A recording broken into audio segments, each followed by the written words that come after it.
ಬೆಳಗ್ಗೆ ಜೀವನ ಮಾಡಿದ್ಬೇಡ ನಾನು. ಇಲ್ಲ ಅದೇ ಒಂದೇ ಮೊನಾಟನಸ್ ಆಗಿ ಮಾಡ್ತಾ ಇದ್ದೀನಲ್ಲ, ಒಂಚೂರು ಮಚ್ಚ ಕೆಳಗಿಟ್ಟು ಒಂಚೂರು ರೋಜ್ಗೆ ಇಟ್ಕೊಂಡು ಓಡಾಡೋಣ. ಊಣ ಅಂದೆ ಹಂಗೆ ಅಂತೀರಣ್ಣ, ತುಂಬಾ ಚೆನ್ನಾಗಿ ಕಾಣಿದ್ರೆ ಪಾತ್ರಗಳು ಸಿಗಲ್ಲ ಅಣ್ಣ. ನಾನು ಇಲ್ಲಣ್ಣ ಮಾಡ್ತಿರೋದ್ರಿಂದ ಹುಡುಗ ಸ್ಮಾರ್ಟ್ ಆಗವನೆ, ಬೇಡ ಅಂತಂದ್ರೆ ಪ್ರೇಮಲ್ಲಿ ಹೀರೋ ನನಗೆ ಇಷ್ಟ ಆಗುತ್ತೆ. ರಾವಣ ಅಂತಾನೆ ಇರ್ಬೇಕು.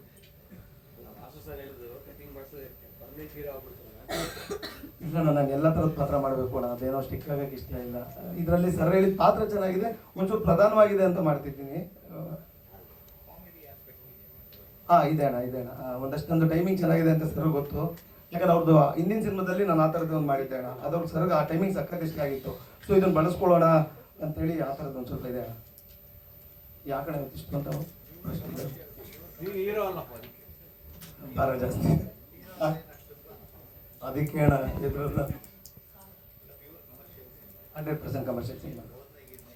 ನಾನು ಈ ಬೋಧನೆ ಅವಕ್ಕೆಲ್ಲ ಇಲ್ವೇ ಇಲ್ಲ. ಬೇಜಾನ್ ವೇದನೆಗಳು ಅನುಭವಿಸಿದ್ದೀವಿ, ನಮ್ಮಿಂದ ಇನ್ಯಾರಿಗೂ ಹಂಗೆ ಆಗಬಾರ್ದು.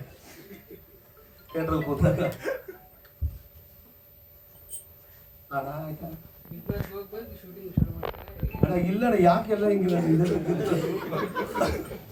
ಇಲ್ಲ, ಒಂದು 2-3 ಸತಿ ಕರೆದ್ರು ನಂದು ಡೇಟ್ಗಳು ಇಲ್ಲ ಅಂತ ಅಂದಿದ್ದಕ್ಕೆ ಹುಡುಗ ಬರಲ್ಲ ಅಂತೇಳಿ ನನ್ನ ಬೈದ ಬಿಟ್ಕೊಟ್ಟವ್ರು ಅನ್ಸುತ್ತೆ ಅಣ್ಣ.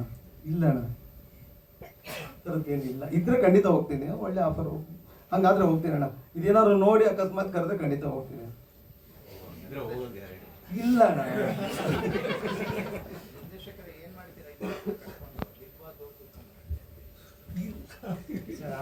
ಇದ್ರೆ ಖಂಡಿತ ರೇಟ್ ಇದೆ, ಬಂದ್ರೆ ಹೋಗ್ತೀನಿ. ಮುಂದಕ್ಕೆ ಬಂದ್ರು ಫ್ರೀ ಇದ್ರೆ ಡೇಟ್ ಹೋಗ್ತೀನಿ ಅಣ್ಣ.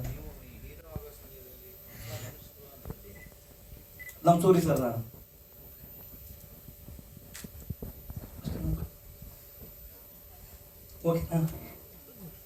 ಒಂದು ಕ್ಲಾರಿಟಿ ಪದೇ ಸುದಿ ಅವ್ರು ಕೊಟ್ಟಿದ್ದಾರೆ. ವೇದಿಕೆಗೆ ಬರೋಕ್ ಮುನ್ನ ಹೇಳ್ತಿದ್ರು, ಹೀರೋ ನಾನಲ್ಲ, ಕಂಟೆಂಟೇ ಹೀರೋ.